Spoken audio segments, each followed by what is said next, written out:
dan bahagia. Assalamualaikum warahmatullahi wabarakatuh.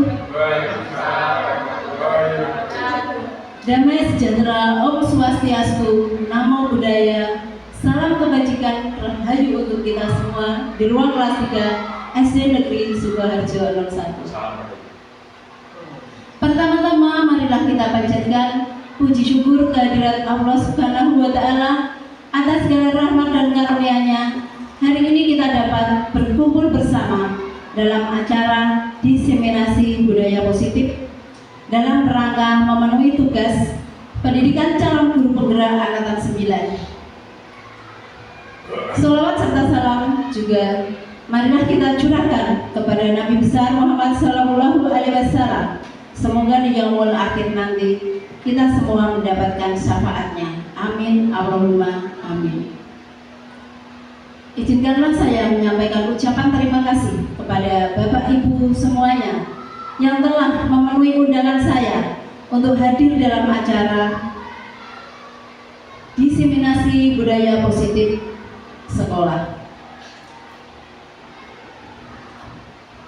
Diseminasi budaya positif sekolah ini adalah sebagai syarat atau tugas dari kami sebagai calon guru penggerak angkatan 9 Kabupaten Pati untuk melaksanakan aksi nyata modul 1.4. Sebelum kegiatan kita lanjutkan, untuk membuat badan kita supaya rileks, tidak tegang, dan nanti bisa mengikuti kegiatan dengan santai namun mendapatkan hasil yang maksimal.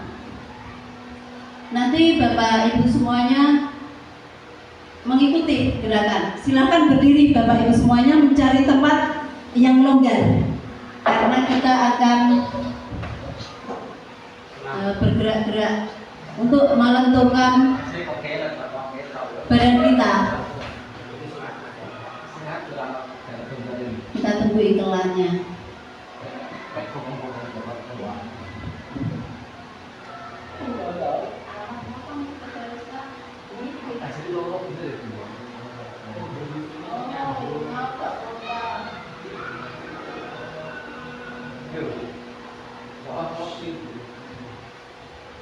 Iklan dulu Bapak Ibu. Siap-siap. Baik banter.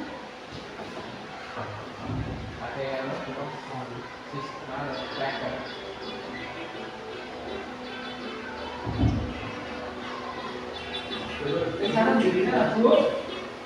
Pakai dirinya.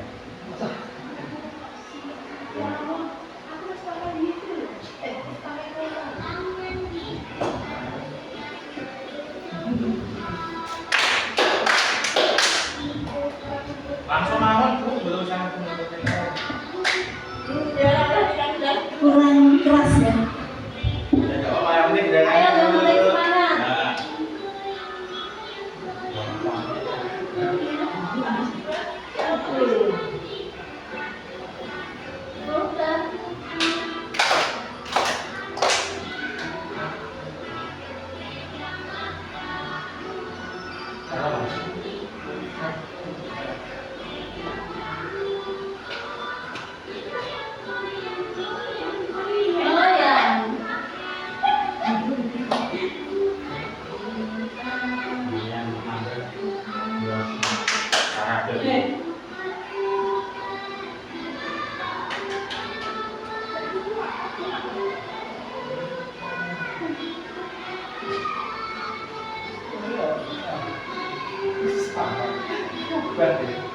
Ayo Bu, diputar-putar Bu. Yang lentur.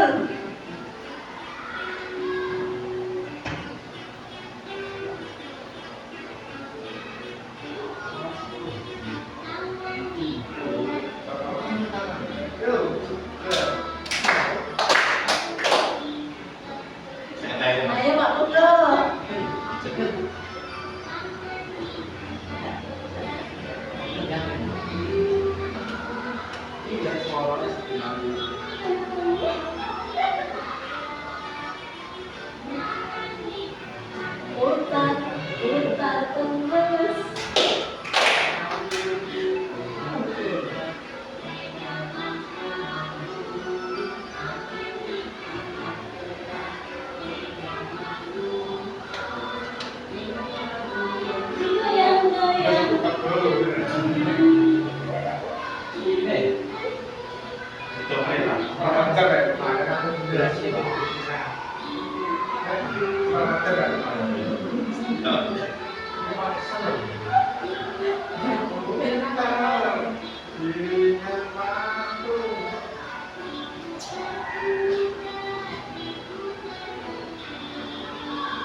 Semangat.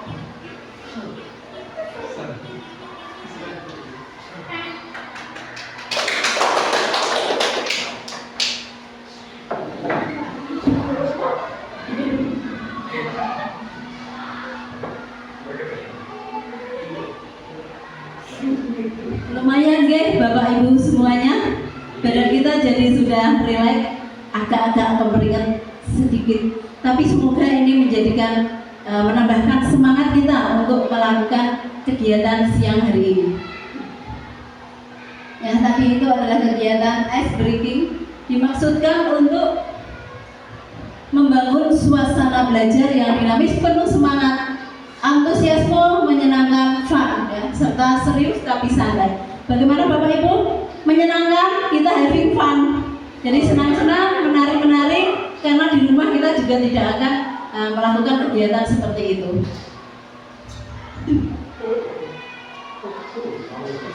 Baiklah, kita lanjutkan. Jadi budaya positif atau ekosistem positif. Kita ambil contoh perbandingannya dengan hidup tumbuh-tumbuhan seorang petani.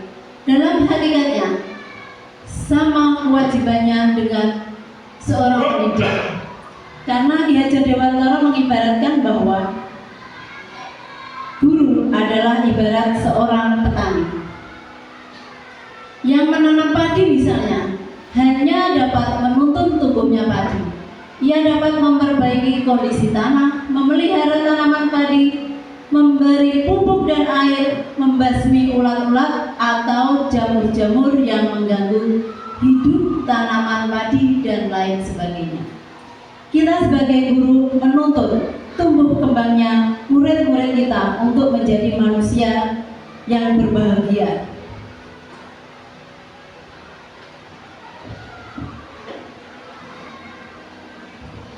Dalam mempelajari budaya positif di sekolah, konsep inti budaya positif di sekolah yang akan kita pelajari untuk mendapatkan budaya positif di sekolah, yang pertama adalah perubahan paradigma belajar, kemudian disiplin positif, nilai-nilai kebajikan, kebutuhan dasar manusia, motivasi perilaku manusia, posisi kontrol guru, keyakinan kelas, dan segitiga restitusi.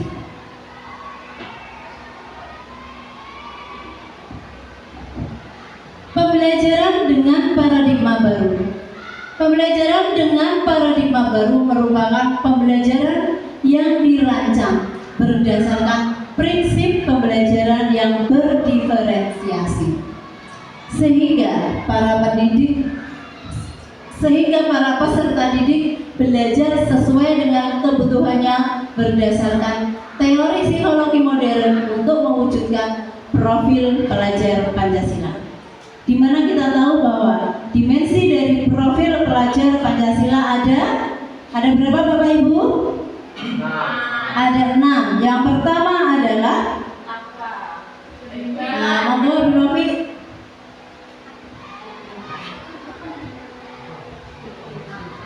Beriman kepada Tuhan yang Maha Esa. Yang kedua, berkebinekaan global. Yang ketiga, gotong royong. 4, kreatif. 5, mandiri. 6,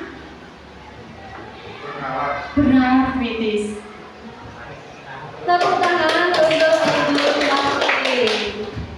Terima kasih Ibu Novi. Jadi kita paradigma pembelajaran dengan paradigma baru, yaitu mengacu kepada pembelajaran yang menghasilkan murid untuk memiliki karakter profil pelajar Pancasila. Apakah kita di sekolah sudah melakukannya seperti itu? Apakah kita sudah melaksanakan pembelajaran dengan paradigma baru Bapak Ibu? Tentunya sudah.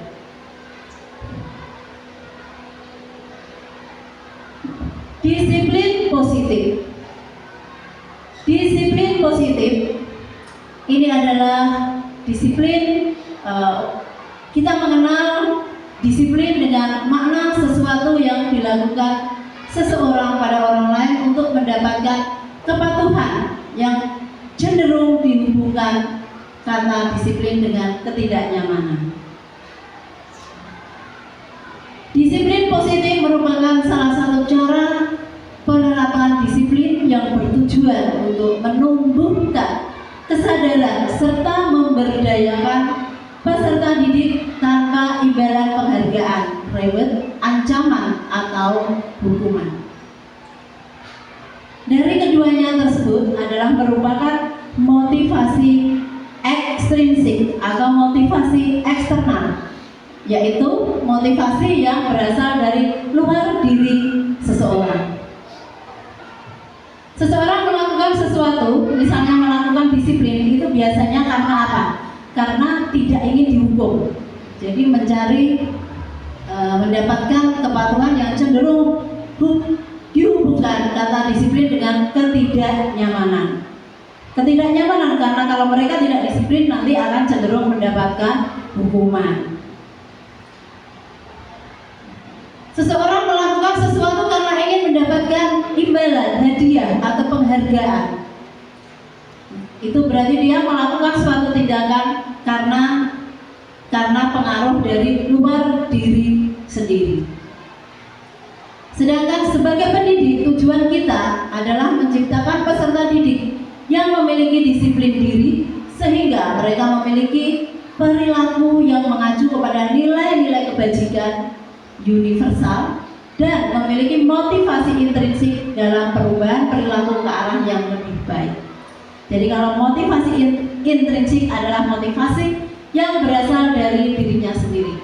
Misalnya seorang anak bercita-cita menjadi seorang dokter, maka dia sudah sadar diri bahwa saya harus belajar tanpa harus mendapatkan reward, hadiah dari orang lain.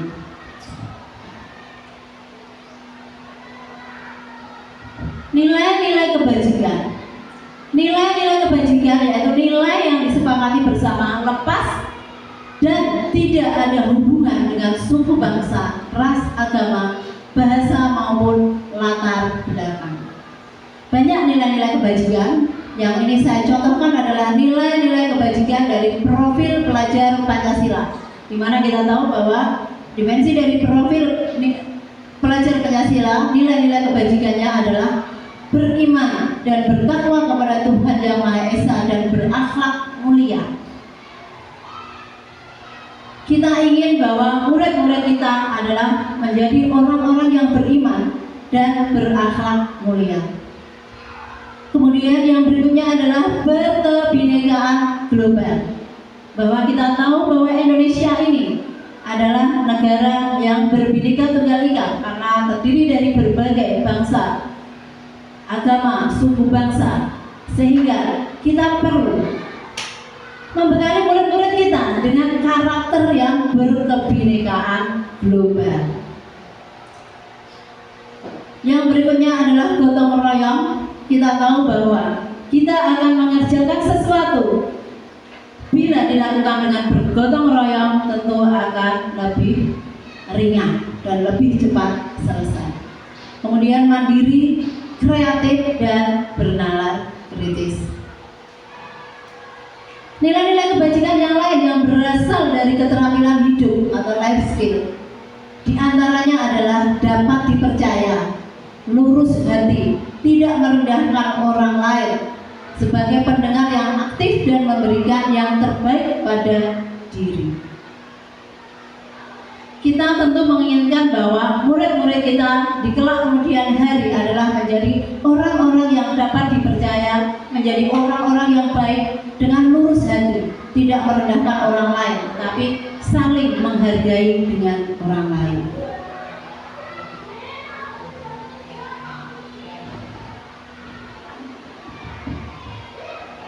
Konsep inti dari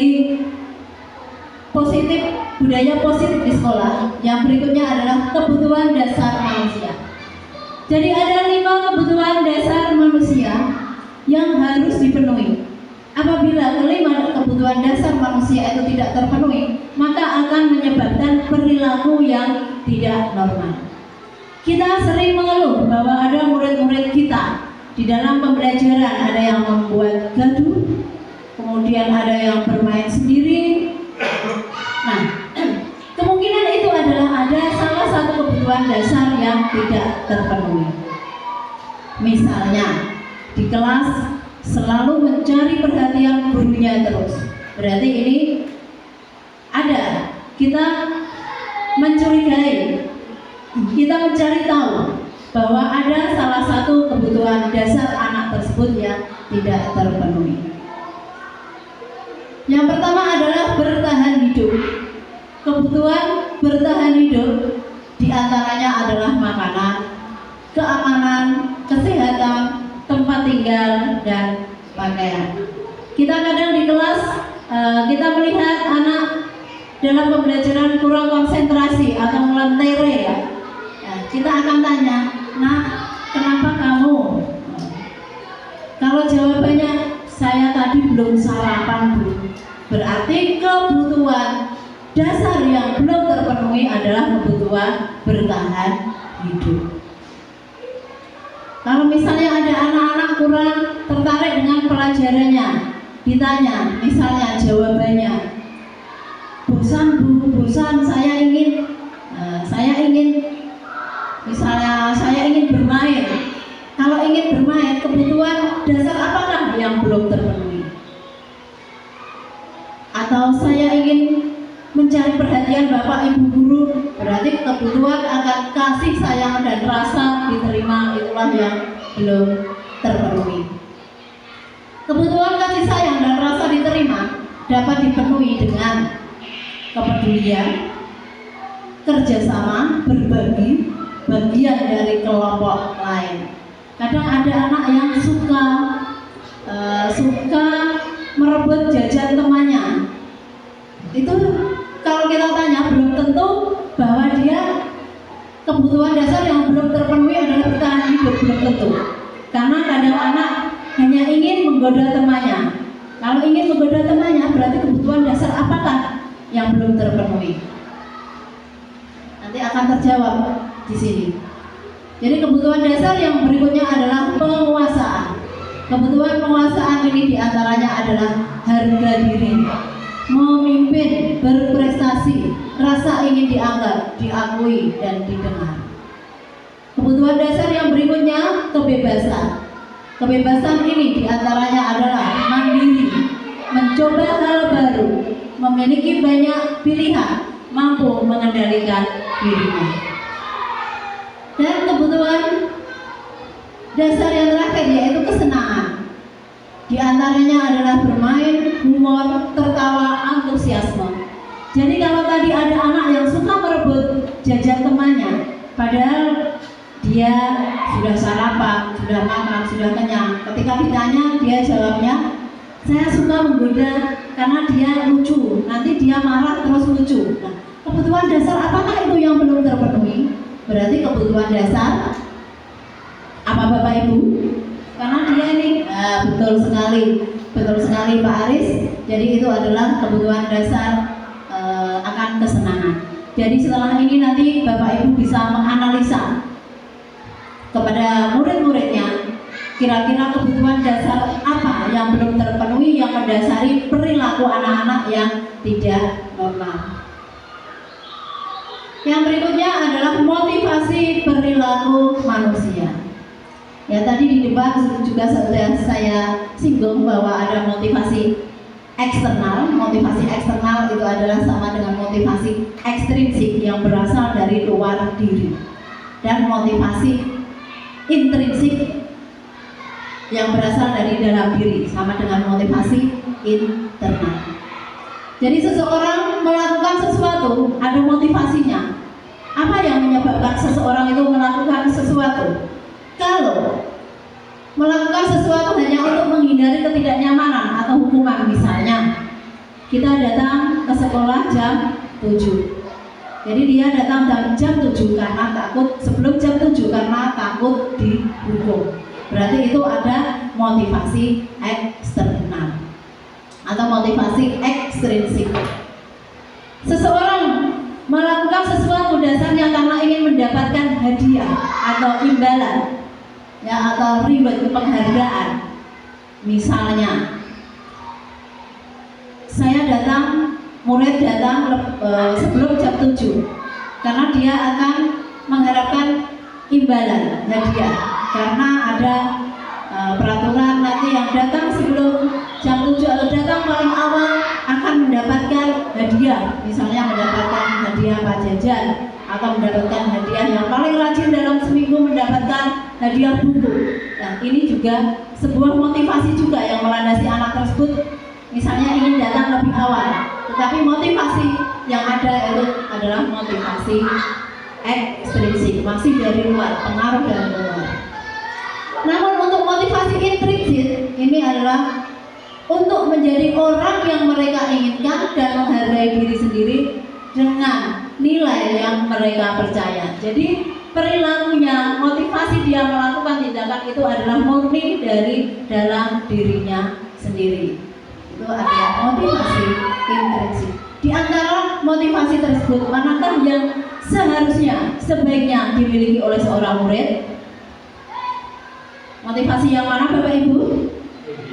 Motivasi intrinsik. Nah, sebagai guru kita berusaha untuk menumbuhkan motivasi intrinsik pada murid-murid kita. Konsep disiplin dengan identitas gagal. Jadi kalau ada hukuman itu membuat tidak nyaman. Hukuman membuat murid takut. Hukuman memaksa murid menyembunyikan kesalahan. Kadang anak-anak takut dihukum dia bohong, jadi menyembunyikan kesalahan. Murid menjadi rendah diri karena tahu dihukum, dilihat dengan teman-temannya, dia menjadi rendah diri. Penghargaan, identitas gagal dari penghargaan tidak efektif karena motivasi dia melakukan sesuatu karena ingin mendapatkan penghargaan. Merusak hubungan atau sifat iri, karena kadang penghargaan ini biasanya diberikan kepada yang terbaik, merasa juga yang terbaik, tetapi kok bukan saya yang dapat. Nah, ini bisa menimbulkan seperti itu. Kemudian mematikan kreativitas, karena melakukan sesuatu itu karena bukan dari murni kreativitasnya sendiri, tetapi karena mengharapkan penghargaan. Kemudian menghukum dengan sistem ranking.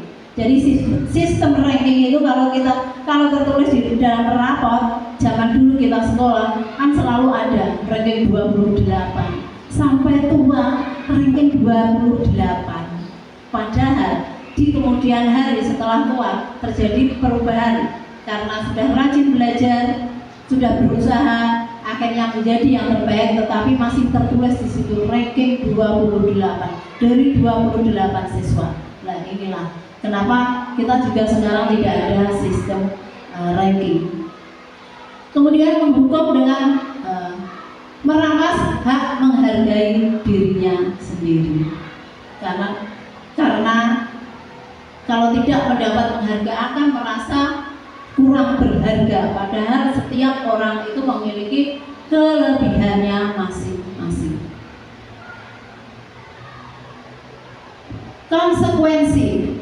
Konsekuensi adalah penguatan jangka pendek. Jadi identitas gagalnya itu memberikan penguatan jangka pendek. Perlu monitoring berkelanjutan. Stimulus respon, murid menghormati peraturan, kehilangan waktu untuk merenungi kesalahan. Dan yang terakhir, restitusi. Murid bertanggung jawab untuk perilakunya, fokus pada pemecahan masalah jangka panjang. Murid menghormati dirinya sendiri dan orang lain. Murid bersemangat memperbaiki kesalahannya. Konsep disiplin dengan pendekatan restitusi. Pengertian konsep disiplin dengan pendekatan restitusi, proses menciptakan kondisi bagi murid untuk memperbaiki kesalahan. Proses kolaboratif yang mengajarkan murid untuk mencari solusi. Ciri-cirinya, restitusi bukan menebus kesalahan, tetapi belajar dari kesalahan. Jadi kalau ada anak-anak yang melakukan kesalahan, itu bukan untuk menebusnya, tapi mereka bagaimana caranya untuk belajar dari kesalahan. Memperbaiki hubungan. Jadi restitusi memperbaiki hubungan. Restitusi memberikan tawaran, bukan paksaan. Restitusi mencari kebutuhan dasar yang mendasari tindakan. Restitusi fokus pada karakter, bukan tindakan. Restitusi fokus pada solusi.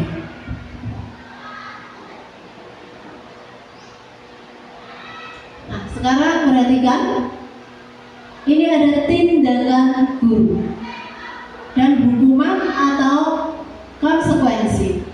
Mencatat 100 kali di dalam buku kalimat "Saya tidak akan terlambat lagi karena terlambat ke sekolah." Apakah itu hukuman atau konsekuensi?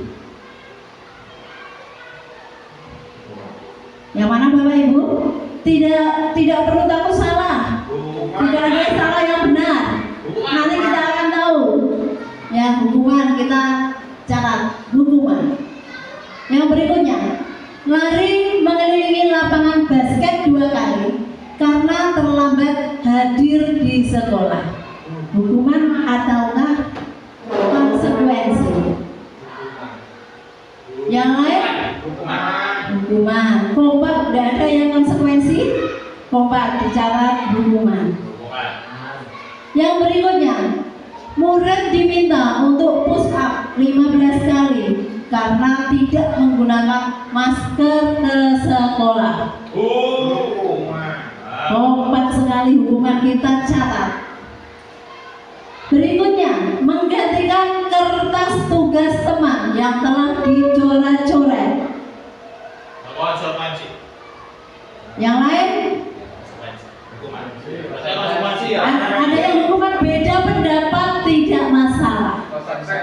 Konsekuensi ada yang beda? Tidak ada. Konsekuensi. Sanksi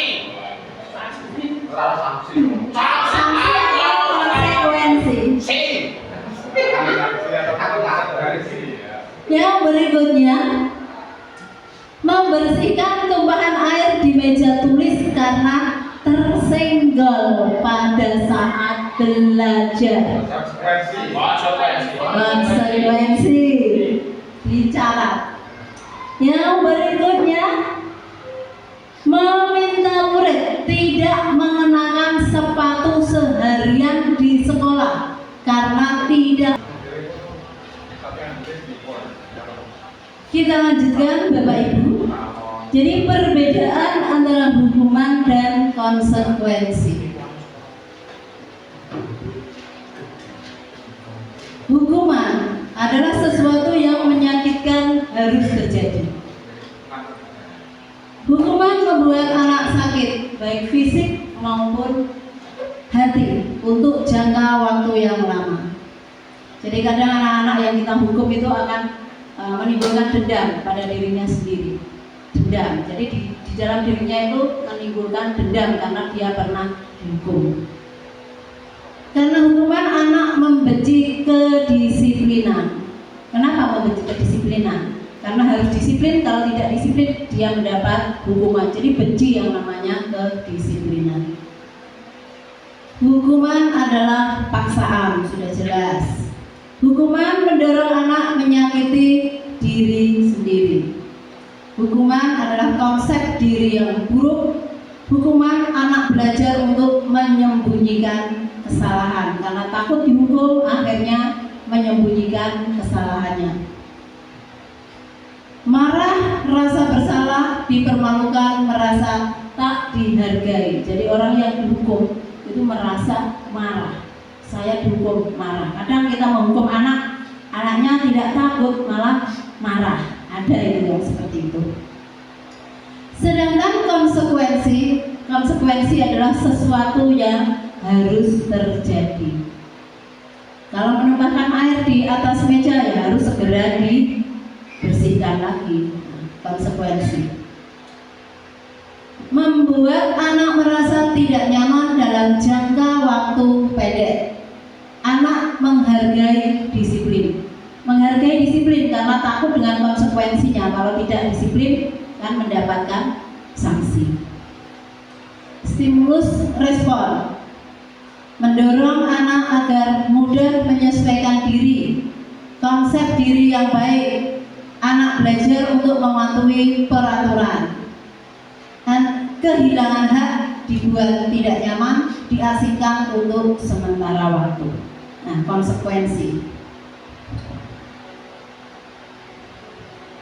Posisi kontrol. 5 posisi kontrol guru. Yang pertama adalah guru sebagai posisi guru sebagai penghukum. Yang kedua, pembuat rasa bersalah. Yang ketiga, teman. Yang keempat, pemantau. Dan yang kelima, manajer.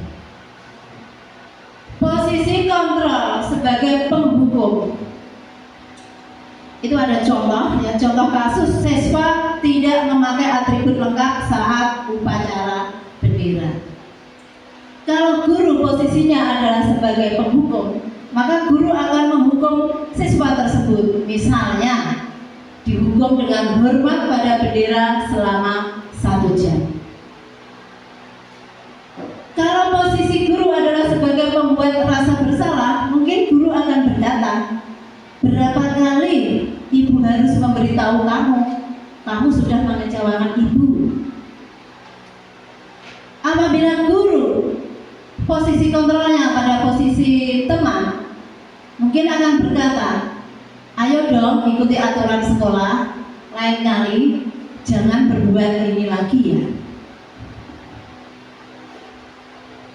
Dan ketiga, posisi guru sebagai pemantau, mungkin guru akan berkata, kamu sudah melanggar peraturan di sekolah, kamu tahu kan konsekuensinya, besok beli atribut sekolah di koperasi ya.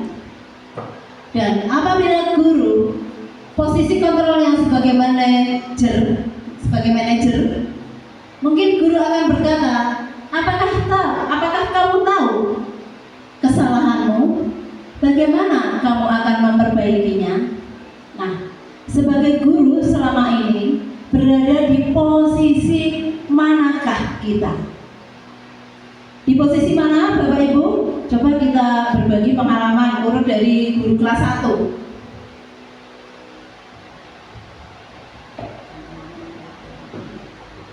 Berada di posisi manajerial kalau saya Bu.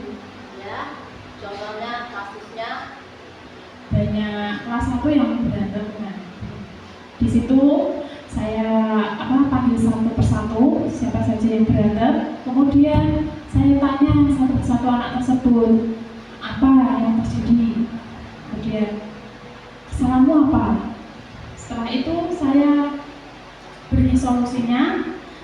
Mulai dari seharusnya begini, saya buat mereka rukun lagi seperti itu. ya, bagus sekali. Tepuk tangan untuk Ibu Novi, guru kelas 1 yang memang seorang guru, apalagi guru kelas 1 yang notabene masih kecil-kecil. Kita sudah selayaknya berada pada posisi manajerial, jadi manajer ya, jadi tidak menghukum, tidak membuat rasa bersalah, karena hal itu mungkin akan melukai perasaannya. Karena anak-anak yang terutama masih kecil itu perasaannya masih sensitif. Kemudian coba untuk kelas tinggi, tadi sudah kelas rendah, sekarang kelas tinggi. Maka Pak Pugel mungkin bisa berbagi pengalamannya, posisi kontrolnya ketika menghadapi anak-anak. Tepuk tangan sebelumnya.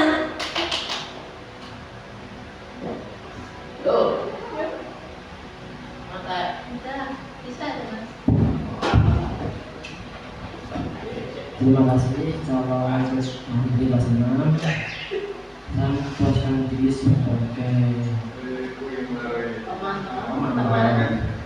teman-teman Nah, contohnya itu sering terjadi di kelas 6 kalau dia melakukan kesalahan, nggak mengerjakan PR atau nggak mengumpulkan tugas, itu tanya dulu.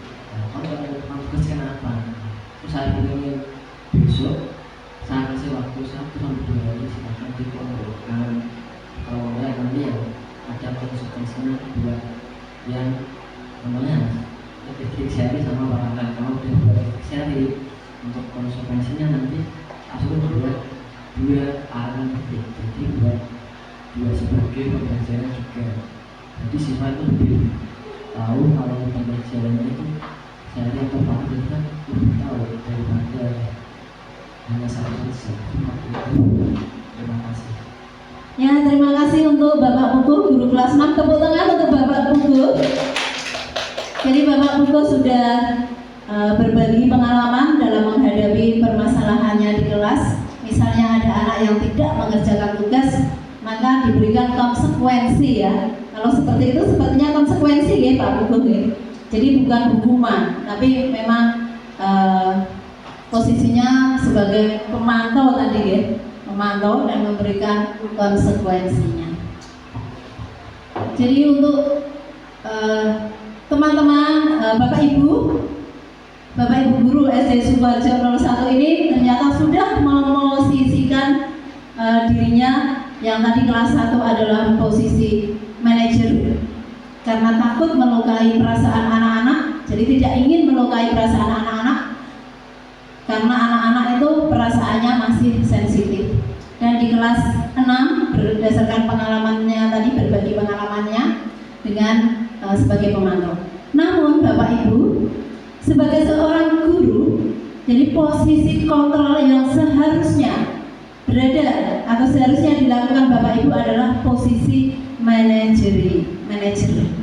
Jadi untuk posisi penghukum atau membuat rasa bersalah itu merupakan negatif. Kemudian untuk posisi teman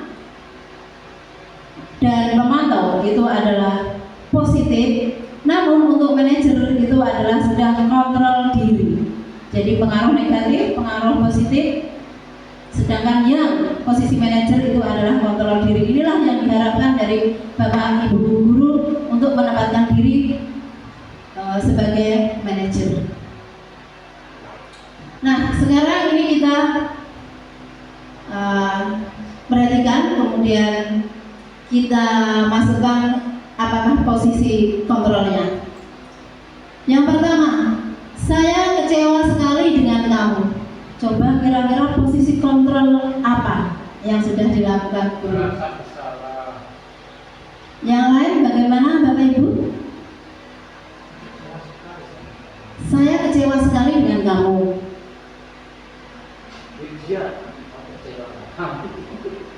Tidak perlu takut salah keliru, nanti kita akan tahu. Kita akan berbagi, belajar bersama. Merasa bersalah ya Pak Erma? Yang lain setuju apa tidak? Setuju ya? Kita kunci jawabannya. Kamu tidak pernah benar melakukannya. Posisi manakah itu? Menghakimi berarti maksudnya apa itu? Maksudnya apa Bapak Ibu? Kamu tidak pernah benar melakukannya. Berarti kan guru mengucapkannya mesti dengan marah, emosi, mata melotot. Berarti itu sebagai apa?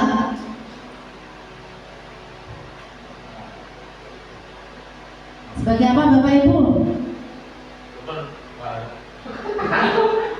Saya kemarin mengerjakan LMS itu juga banyak salah, ya, kurang cocok. Saya kan garamnya langsung karena juga kejar waktu. Ternyata setelah saya klik, ternyata salah. Tidak apa-apa Bapak Ibu. Jadi yang penting kita berpendapat. Jadi masuk yang mana? Apakah penghukum, pembuat rasa bersalah, teman, pemantau, atau manajer? Pilihannya ada 5. Absen. Ayo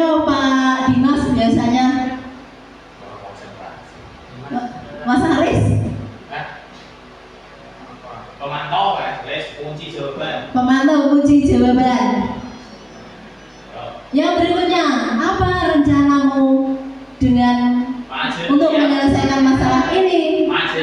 Kompak sekali, mantap, manajerial, kunci jawabannya. Yang berikutnya, ayolah lakukan demi Bapak teman, jelas ya. Yang terakhir, kamu tidak akan mendapat nilai jika kamu tidak mengerjakan tugas pemantau. Apakah benar jawaban kita? Sepertinya tadi yang ada di kedua. Jadi kedua tadi saya sudah pancing dengan nada tinggi, mata melotot seperti menghardik. Nah, itu sebagai penghukum. Tidak pernah benar kamu melakukannya. Kamu saya hukum. Biasanya seperti itu. Apa rencanamu? Sudah jelas, ini manajer dengan lemah lembut sehingga anak mencari solusinya. Ayolah lakukan demi Bapak, demi Ibu, teman. Kamu tidak akan dapat nilai jika kamu tidak mengerjakan tugas sebagai pemantau. Sudah bagus sekali Bapak Ibu. Tepuk tangan untuk kita semuanya. Keyakinan kelas. Mengapa keyakinan kelas? Mengapa bukan peraturan kelas? Apa perbedaan keyakinan kelas dan peraturan kelas? Keyakinan itu seperti agama. Sebentar Pak Dimas, ya suaranya juga terekam dengan Seperti agama. Ya, kalau menurut saya, kenapa harus keyakinan? Jadi keyakinan itu seperti agama. Kita yakin kalau Tuhan itu ada, berarti kita menjelaskan ke anak keyakinan, yakin kalau kita bisa berubah dengan cara ini, dengan cara ini. Kalau dibuat peraturan, kadang itu anak itu kan peraturan dibuat untuk dilanggar. Jadi ya kalau bisa peraturan jangan dilanggar aja di masjid gitu. Ya dilanggar kan? Ya. Jadi ya, jadi kalau menurut saya itu kita harus meyakinkan, bukan hanya membuat peraturan, lebih ke keyakinan siswanya. Jadi keyakinan kelas itu kalau menurut saya. Ya, terima kasih. Terima kasih untuk Bapak Dimas, tepuk tangan untuk Bapak Dimas. Mungkin ada yang satu lagi pendapatnya, mungkin kita ingin pendapat yang berbeda. Monggo Pak Suharno, perwakilan kelas tinggi. Sama dengan kelas tinggi juga. Kelas 2, kelas 3. Ya, jangan kelas tinggi. Monggo silakan Pak Suharno. Ya, kalau menurut saya keyakinan kelas itu sesuatu yang diyakini atau dibentuk dari suatu kelas bersama seperti itu. Keyakinan apa? Sebagai contoh saling menghormati. Berarti bagaimana kita saling menghormati? Berarti kita harus bisa menjaga diri. Suatu keyakinan seperti itu. Dimana keyakinan itu dibentuk dari kesepakatan kelas seperti itu. Assalamualaikum warahmatullahi wabarakatuh. Kalau peraturan itu dari peraturan itu berarti kan seperti tata tertib seperti itu aturannya. Berarti setiap organisasi di sekolah berarti ada suatu aturan. Aturan itu gimana untuk kebaikan kita semua. Tepuk tangan untuk Pak Suharno. Ya, tidak ada jawaban salah maupun jawaban benar di sini. Jadi mengapa keyakinan kelas? Mengapa bukan peraturan kelas? Kita tahu bahwa kalau keyakinan kelas itu kan dibuat sendiri. Kelas membuatnya sendiri. Jadi dibuat oleh murid sendiri bersama dengan guru, berdiskusi. Jadi itu adalah dari diri mereka sendiri. Sedangkan peraturan kelas, berarti peraturan itu sudah ada, yang membuat juga bukan murid. Jadi ini hubungannya dengan motivasi. Jadi keyakinan kelas karena murid terlibat langsung dalam pembuatannya, berarti itu masuk dalam motivasi intrinsik dari dalam diri sendiri. Untuk mendukung motivasi intrinsik, kembali ke nilai-nilai atau keyakinan-keyakinan lebih menggerakkan seseorang dibandingkan mengikuti serangkaian peraturan-peraturan. Jadi perbedaannya, kalau keyakinan kelas itu adalah kita murid itu membuatnya sendiri, ya, jadi dari dirinya sendiri. Kalau peraturan itu dari sudah ada sudah ada peraturannya, bukan murid yang membuat. Murid hanya menaati. Sedangkan keyakinan adalah dibuat sendiri dan diyakini. Keyakinan kelas merupakan metode untuk menimbulkan kembali disiplin positif yang didasari oleh motivasi dari dalam diri. Keyakinan kelas merujuk pada nilai-nilai kebajikan universal seperti keadilan, tanggung jawab, kejujuran, bersyukur, lurus hati, berprinsip, integritas, kasih sayang, rajin, komitmen, percaya diri, kesabaran, dan masih banyak lagi. Jadi dengan kata-kata yang universal. Nah, sekarang kita ada lagi. Saya bacakan. Nanti Bapak Ibu menentukan keyakinan kelas atau nilai kebajikan yang dituju dengan kata-kata universal tadi. Yang pertama, selalu kembalikan buku ke tempatnya. Keyakinan apa yang dituju ini, Bapak Ibu? Apakah tadi ada tanggung jawab, saling menghormati, disiplin, komitmen? Apa kira-kira yang dituju? Tanggung jawab. Tanggung jawab. Kita puji tanggung jawab. Dilarang mengganggu orang lain. Keyakinan kelas apa yang kita tuju? Kita dilarang mengganggu orang lain. Saling menghormati. Mungkin ada yang lain? Saling menghormati ya, setuju ya Bapak Ibu? Kita puji. Kita memang semakin siang semakin asyik dengan kuis-kuisnya. Tenang orang kopi kayak musim balik. Yang berikutnya, hadir di sekolah 15 menit sebelum pembelajaran dimulai. Keyakinan kelas apa yang ingin dituju? Komitmen. Apakah ada yang lain? Mungkin hubungannya dengan waktu biasanya apa? Disiplin. Baik, kita kunci dua ya. Disiplin, komitmen. Karena kita komit datang tepat waktu. Datang tepat waktu berarti kita disiplin. Oke. Yang berikutnya, dilarang melakukan kekerasan. Kita tidak boleh melakukan kekerasan. Apa Bapak Ibu? Saling menghormati. Baik, kita kunci saling menghormati. Yang berikutnya, dilarang menggunakan narkoba. Berarti kenapa kita tidak boleh menggunakan narkoba? Untuk keyakinan yang kita tuju apa? Hubungannya dengan apa ini? Kalau kita tidak menggunakan narkoba. Tanggung jawab. Tanggung jawab, apakah ada yang lain? Semakin hot, semakin siang. Ada yang lain? Pak Bugol, Pak Zuherno mungkin ada berpendapat lain, yang lain gitu loh, yang beda. Berbeda-beda tetapi tetap sama.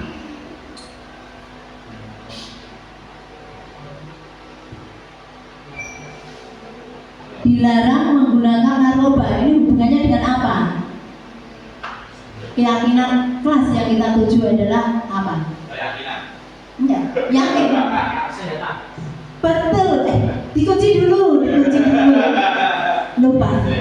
Kita kunci dulu biar makin penasaran. Yang berikutnya, bergantian atau menunggu giliran. Ini kan kehidupan kita sehari-hari. Disiplin. Ada yang lain? Kita kunci disiplin. Yang berikutnya, gunakan masker. Kesehatan, ada yang lain? Kewajiban. Saling menghormati. Kewajiban. Boleh jawaban lebih dari satu, tidak apa-apa. Itu saat pas corona ada kewajiban. Iya. Kewajiban. Tanggung jawab. Bisa masuk akal juga. Ya masuk akal ya. Ya semua memang masuk. Tapi yang mengkerucut Nah, jangan. masuk akal semuanya, tapi yang lebihnya, lebih condongnya kemana yang lebih besar pengaruhnya? Kesehatan. Baik, kita boleh berpendapat. Yang terakhir, jangan berlari di kelas atau koridor. Kira-kira apa keyakinan kelas atau nilai kebajikan yang dituju? Keselamatan, mungkin ada yang lain? Baik, pasti sudah penasaran. Yes. Tepuk tangan untuk semuanya. Kita cek satu persatu. Selalu kembalikan buku ke tempatnya. Tanggung jawab. Dilarang mengganggu orang lain. Tadi sudah betul ya, menghormati orang lain dan diri sendiri. Kalau kita menghormati orang lain, tentu kita akan dihormati orang lain. Kita menghormati orang lain menunjukkan bahwa kita adalah orang terhormat. Jadi menghormati diri sendiri juga. Hadir di sekolah 15 menit sebelum pembelajaran dimulai.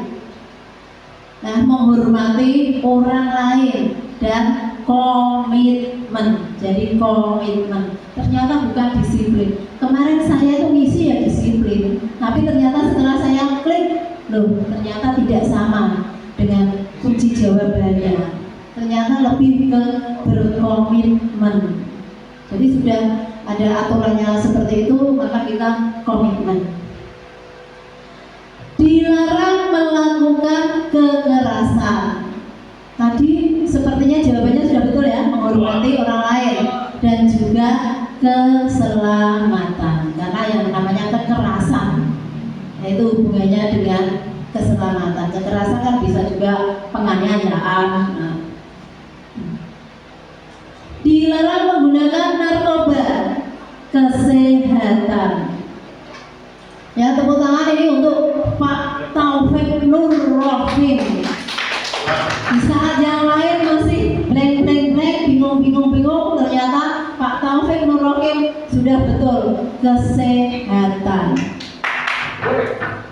Bergantian atau menunggu giliran. Keyakinan kelas yang dituju adalah menghormati orang lain dan juga kesabaran, sabar menunggu gilirannya. Bergantian menunggu giliran. Jadi menghormati yang sudah giliran, sabar menunggu giliran. Gunakan masker, kesehatan dan keselamatan. Kesehatan, asap rokok, gunakan masker. Kalau dulu musim COVID-19, gunakan masker. Jangan berlari di kelas atau koridor. Keselamatan dan keamanan.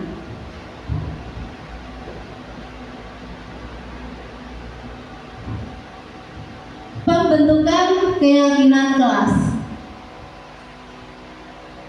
Kata-kata yang dipergunakan itu biasanya bersifat abstrak dari peraturan. Jadi sudah ada peraturan, kita jadikan menjadi keyakinan kelas. Misalnya dilarang membuang sampah sembarangan.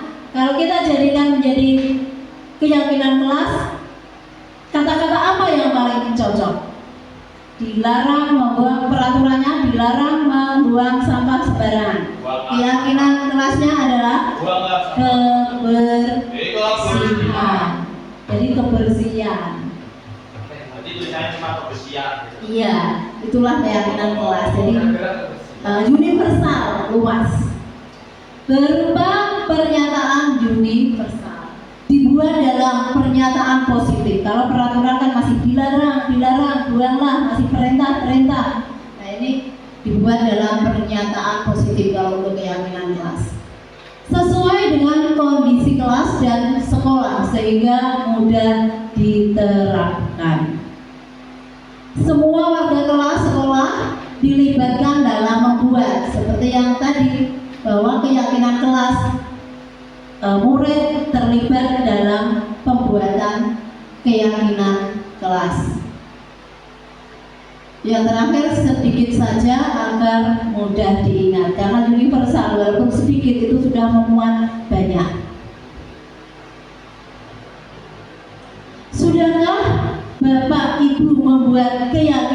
kelas bersama murid? Kalaupun belum, mari setelah ini kita buat keyakinan kelas, berdiskusi bersama murid untuk membuat keyakinan kelas. Kalaupun sudah, marilah kita patuhi keyakinan kelas yang ada. Kita jalankan keyakinan kelas.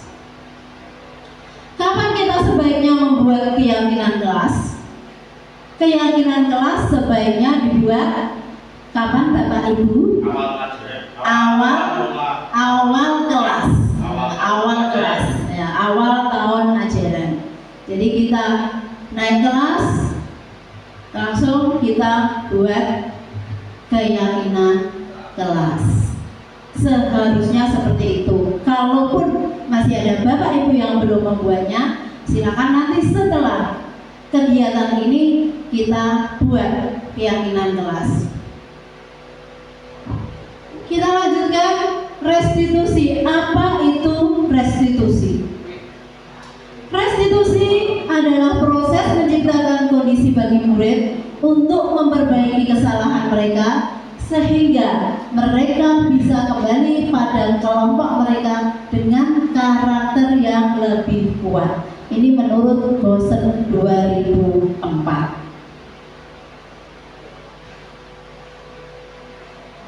Ada 9 ciri-ciri restitusi. Yang pertama, bukan untuk menebus kesalahan, namun untuk belajar dari kesalahan.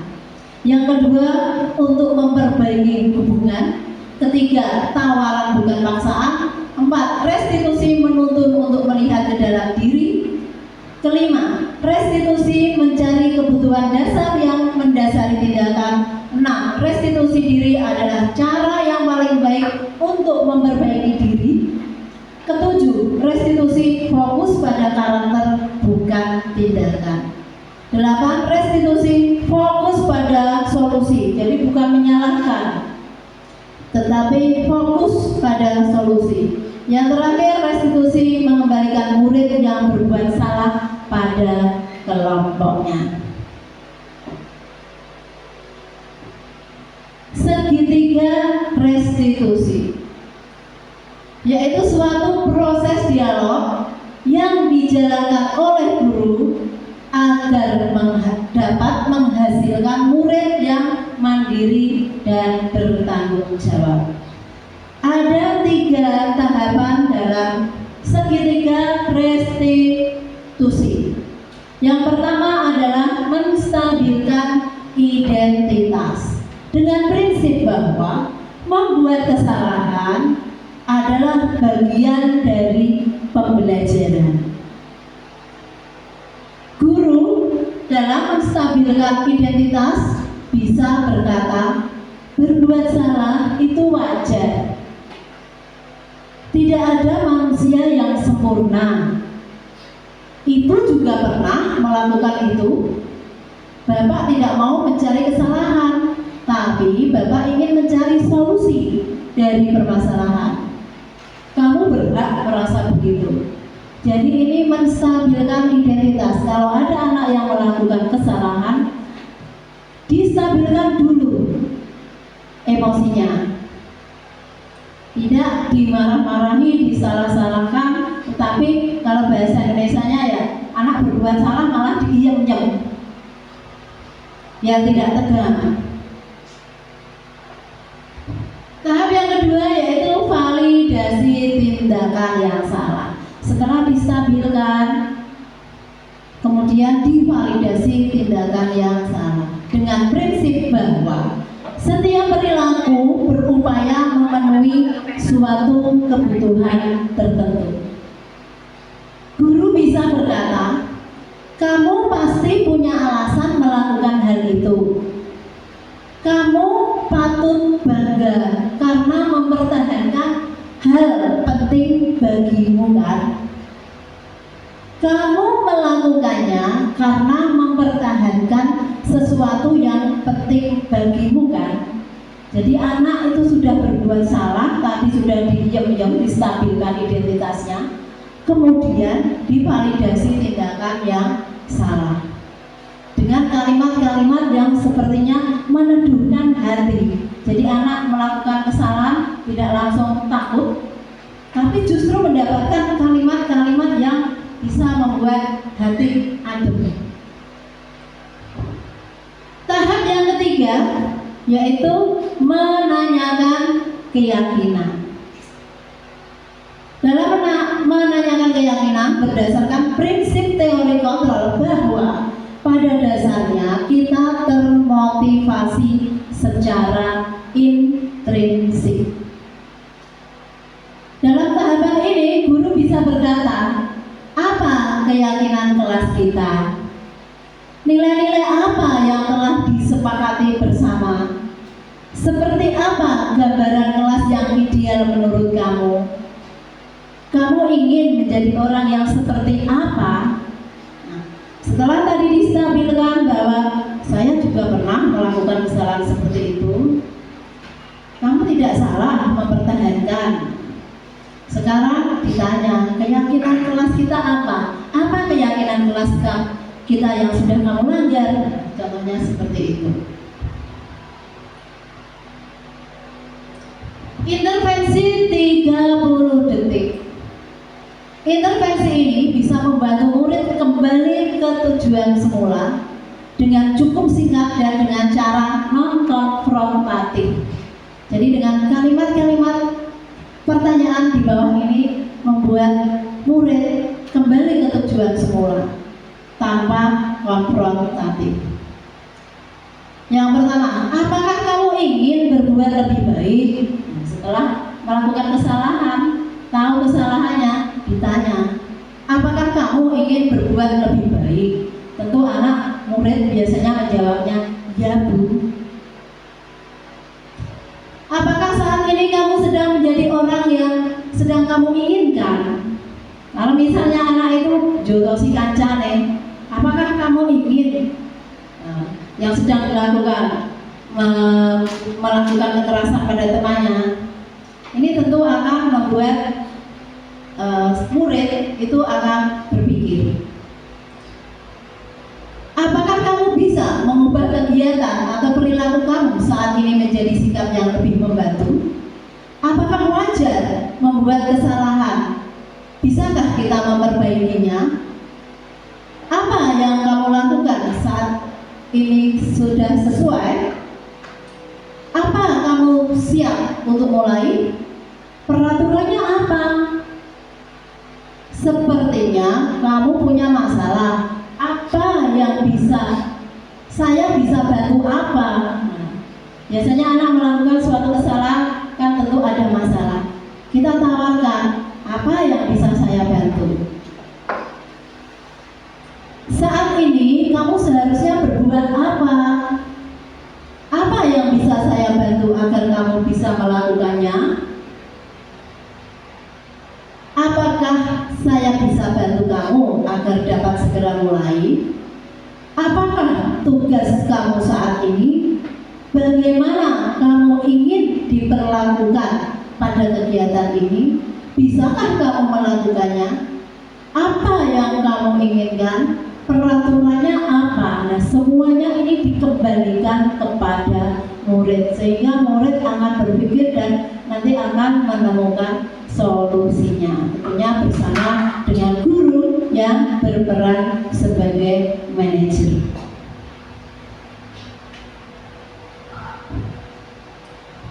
Implementasi budaya positif melalui segitiga restitusi.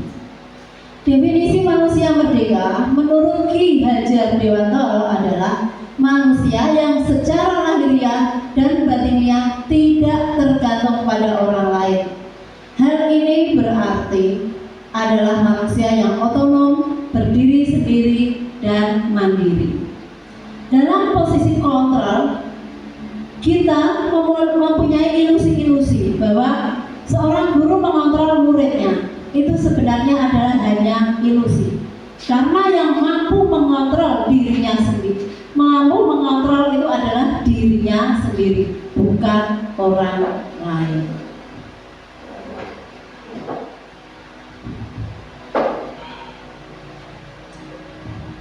Berikut ini adalah contoh penerapan segitiga restitusi. Jadi sesuai dengan tugas dari pendidikan calon guru penggerak, saya sudah melakukan praktik penerapan segitiga restitusi yang bisa Bapak Ibu lihat di link YouTube. Nah, sekarang kita waktunya tanya jawab. Mungkin ada beberapa hal yang ingin ditanyakan ataupun ada masukan, saran, kritik untuk saya tentang materi diseminasi ini ataupun tentang yang lain, bisa Bapak Ibu sampaikan tentunya untuk kemajuan saya. Saya tanya.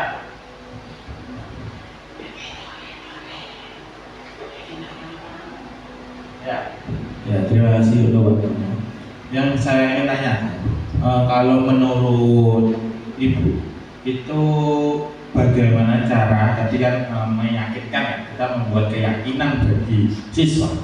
Kalau menurut dengan itu bagaimana cara agar anak itu yakin bahwa itu adalah keyakinan kelasnya, gitu. Jadi gini, kalau peraturan yang sudah kan janganlah buang sampah sembarangan tadi kan. Tapi kalau keyakinan kita ganti dengan kebersihan. Kalau bersih itu indah, itu berarti keyakinan ya? Atau cuma kebersihan saja? Bersih itu indah, menurut saya itu slogan. Slogannya. Ya itu bagaimana cara agar anak itu lebih yakin dengan keyakinan itu? Nah, mungkin ada solusi bagi kami atau pendapat bagi kami itu bagaimana? Terima kasih. Terima kasih, tepuk tangan untuk Pak Dimas. Jadi bagaimana membuat murid untuk meyakini dari keyakinan kelas yang sudah dibuat. Jadi prosesnya membuat keyakinan kelas ini adalah berdiskusi dengan murid-murid kita. Jadi tentu kita sebagai guru memberikan pengarahan dulu, pengertian dulu. Kalau kita tidak bersih bagaimana, kalau kita buang sampah sembarangan apa efeknya, tentu itu harus disampaikan kepada anak-anak dulu, sehingga nanti mereka itu akan yakin, oh iya benar, berarti kita itu harus menjaga kebersihan tadi dengan keyakinan kelas kebersihan. Berarti kelas kita itu harus bersih, jangan buang sampah sembarangan, buanglah sampah di tempatnya. Itu tentunya dari pengertian yang sudah disampaikan kepada muridnya. Kurang lebihnya seperti itu, Pak Dimas. Mungkin kita bisa coba nanti yang belum membuat keyakinan kelas, kita sampaikan dulu tentu konsekuensinya apa. Jadi nanti mereka akan berpikir, terutama di kelas-kelas yang masih gaduh perkelahian, ejek-ejekan itu bully. Nah itu nanti kan, kalau untuk bully masuknya adalah saling menghormati. Jadi kalau sudah saling menghormati, nanti apa yang kita dapatkan dari kalau kelasnya itu saling menghormati? Tentu adalah ini budaya-budaya positifnya. Dan sekolah kita juga sudah melakukan budaya-budaya positif. Jadi kita tinggal untuk lebih meyakinkannya agar keyakinan kelas itu tidak dilanggar, dan lebih memberikan menguatkan anak-anak murid-murid kita agar memiliki motivasi intrinsik. Jadi keyakinan kelas itu tidak dilanggar, tidak melanggar keyakinan kelas bukan karena bukan karena menghindari hukuman, tetapi karena motivasi diri sendiri bahwa dengan melaksanakan keyakinan kelas itu, kelasnya akan menjadi damai, rukun, seperti itu. Misalnya dari yang suka berkelahi, suka jawil-jawil temannya, ternyata jawil-jawil ini itu tidak benar, ternyata membuat gaduh, tidak menghormati orang lain dan menghormati diri sendiri. Ya, kurang lebihnya seperti itu, Pak Dimas. Mungkin ada lagi yang lain. Kalau tidak ada yang bertanya, berarti semuanya sudah memahami. Kalaupun tidak 100% tapi sudah bisa menerima, sudah bisa paham. Dan nanti kedepannya kita kelas-kelas yang belum mempunyai keyakinan kelas, kita buat keyakinan kelas dan kita tingkatkan lagi budaya-budaya positif yang sudah ada di sekolah kita. Dan kita sampai kepada sesi refleksi.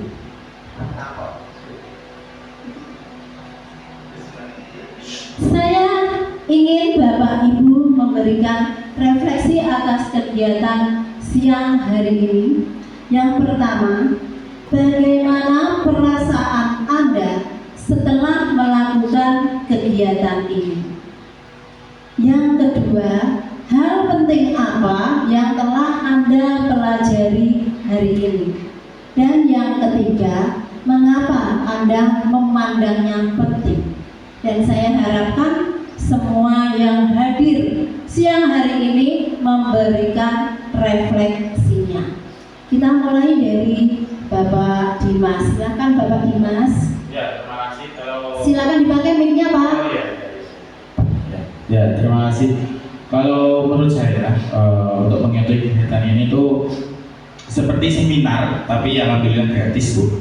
Ya, jadi saya senang dan ada untuk kedepannya itu refleksi untuk kedepan saya sendiri itu, oh jadi aku saya di kelas itu seperti ini, kalau bisa harusnya seperti ini. Oh ternyata ada cara yang lebih baik daripada kita menghukum siswa kita. Terus mengapa memandangnya penting ya? Kalau ini penting, ya penting untuk apalagi kita belajar. Kalau enggak seperti ini juga. Jadi terima kasih dan membuat saya lebih kedepannya mungkin insya Allah akan lebih baik. Terima kasih. Tepuk tangan buat Pak Dimas. Terima kasih Pak Dimas. Lanjut. Silakan Ibu Novi yang lemah lembut, guru kelas 1. Bagaimana perasaan Anda setelah mengikuti kegiatan ini? Ya senang, alhamdulillah senang dapat ilmu baru. Yang kedua, hal penting apa yang telah Anda pelajari hari ini? Ya, dari sini kita diberikan contoh-contoh untuk mengajari anak-anak seperti membuat keyakinan kelas dan yang lain-lainnya. Kemudian, mengapa Anda memandangnya penting? Penting sekali karena ini untuk pelajaran untuk kita semua untuk menjadi yang lebih baik lagi ke depannya. Tepuk tangan untuk Ibu Novi. Terima kasih Bu Novi. Jadi ini untuk Bapak Ibu guru menjadi lebih baik lagi menjadi seorang guru. Tentunya adalah guru yang diidolakan muridnya, guru yang menjadi teladan bagi murid-muridnya. Silahkan untuk selanjutnya.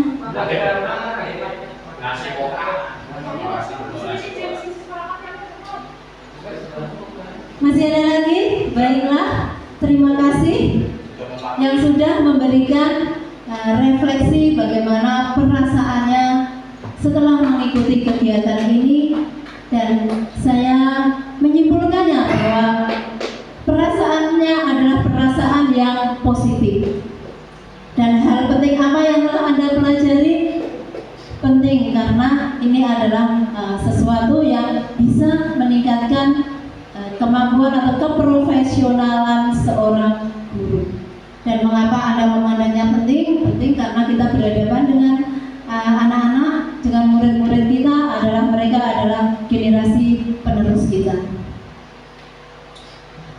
Bapak Ibu, semoga kegiatan diseminasi ini membawa manfaat sehingga dapat mewujudkan budaya positif di sekolah dan murid yang berkarakter sesuai dengan profil pelajar Pancasila. Salam Merdeka Belajar. Merdeka Belajar. Jaya. Terima kasih Bapak Ibu atas berkenannya menghadiri undangan saya untuk acara diseminasi budaya positif sekolah dalam rangka melaksanakan tugas aksi nyata pendidikan calon guru penggerak. Dan saya ucapkan terima kasih, sugeng kundur. Wabillahi taufiq wal hidayah. Wassalamualaikum warahmatullahi wabarakatuh.